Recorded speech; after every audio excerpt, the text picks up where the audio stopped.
नमस्कार, जय गजानन. कसे आहात? मी सरिता माझ्या चॅनलमध्ये तुम्हा सगळ्यांचं स्वागत करते. तर आज श्रीराम प्रभूंचा वाढदिवस म्हणजे श्रीराम नवमी.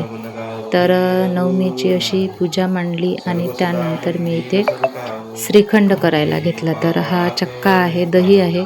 3 तास आधीच बांधून ठेवलं होतं, आता ते सोडून घेतलं. तर श्रीखंड बाहेर मी कधीच आणत नाही, बाहेरून कधीच आणत नाही, घरीच बनवते. तर हे केशर श्रीखंड बनवायचं होतं, खूप छान झालं.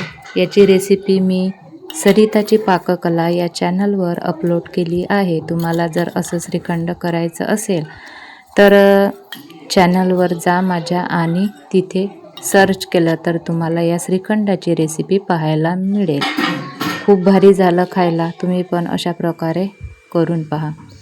तर जेवण वगैरे झाले आणि रात्रीच्या टाईमला म्हणजे 7:30-8च्या दरम्यान आम्ही इथे मेळ्यात गेलो. तर श्रीरामनवमीनिमित्त शेगावला आनंद मेळा असतो, म्हणजे यात्रा असते आणि त्यातलाच एक भाग म्हणजे आनंद मेळा. तर या आनंद मेळ्यात लहान मुलांसाठी बरेच काही गेम असतात आणि मोठ्यांसाठी पण काहीतरी अशा आकाश पाळणे वगैरे असतात. तर तिथे आज आम्ही गेलो. मुलांची बरेच दिवसांची इच्छा होती तिथे जाण्याची, मग मुलांना घेऊन गेलो. आता इथे शूटिंग होतं, जसं बलून शूट करायचं होतं. तिथे ऋतुराजने बलून शूट केले. 50 रुपयाला 10 चान्स होते. आणि त्यानंतर समोर गेलो तर इथे मिक्की माऊस होतं. इकडून चढायचं आणि इकडून उतरायचं. तर यामध्ये पण दोघं बहीण भावाने खूप मजा केली, खूप एन्जॉय केला.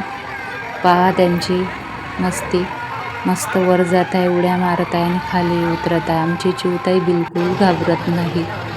मागच्या वर्षी या यात्रेत जेव्हा ती गेली होती तेव्हा ती वर चढायला घाबरत होती, कारण ती छोटी होती. आता यावर्षी तिने मस्तपैकी मस्ती केली, एन्जॉय केला, अजिबात घाबरली नाही. आणि नंतर समोर गेलो तर असे एरोप्लेन होते. तर या एरोप्लेनमध्ये सुद्धा तिला बसायचं होतं. तर बघूया आपण. नंतर समोर गेलो तर तिथे अशी ट्रेन होती. तर छान होती यात्रा, पण मुलांचं जास्त होतं खेळायचं, दुकानं वगैरे नव्हते. तर ही आहे छोटीशी ट्रेन, यामध्ये आम्ही बसलो. तर मोठ्यांसाठी चांगली होती ही ट्रेन. आकाश पाळणा पण होता, पण आकाश पाळण्यात न बसता आम्ही ट्रेनमध्ये बसलो, कारण यात चक्कर वगैरे येत नाही, डोकं दुखत नाही, गरगरल्यासारखं होत नाही, म्हणून हे ऑप्शन आम्ही चूज केलं. तर बसल्यावर खूप मस्त वाटत होतं, गोल गोल फिरत होती आणि थोडी उंच होती.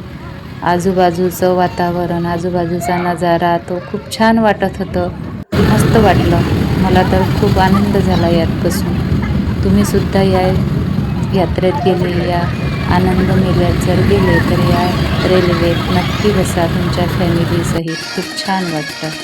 आणि हे पण ऑप्शन एक चांगलं आहे, तुम्हाला जर चक्करचा त्रास नसेल तर यात तुम्ही बसू शकता. तर तिकीट जवळपास 40 ते 50 रुपये याच रेंजमध्ये आहे. इथे लहान मुलांसाठी अशा गाड्या होत्या फिरणाऱ्या. हा मधात असा जम्बो मॅन होता, हात ठेवून कमरेवर, मस्त वाटत होता. तर आमची परी इथे एरोप्लेनमध्ये बसली. तिला खूप आनंद होत होता, असं वाटत होते की ती रिअलमध्ये एरोप्लेन उडवत आहे की काय. तर घाबरली नाही. मला असं वाटलं की घाबरते की काय, तर अजिबात घाबरली नाही, मस्तपैकी पकडून बसली होती. आता त्यातून उतरली आणि समोर गेलो.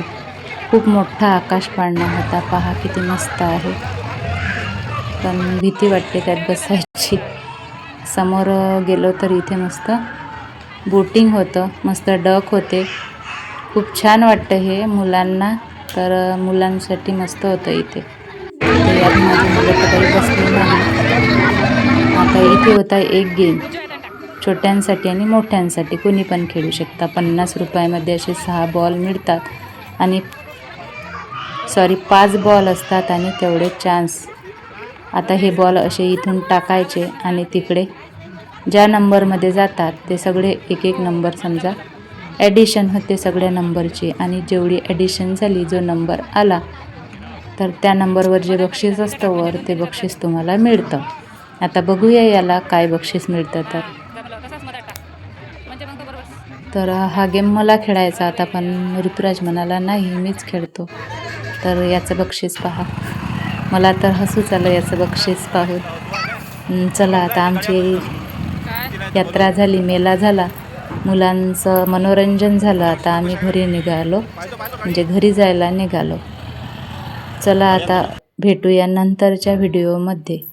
व्हिडिओ आवडल्यास लाईक शेअर करा, कमेंट करा आणि चॅनलला सबस्क्राईब करायला विसरू नका. Bye bye.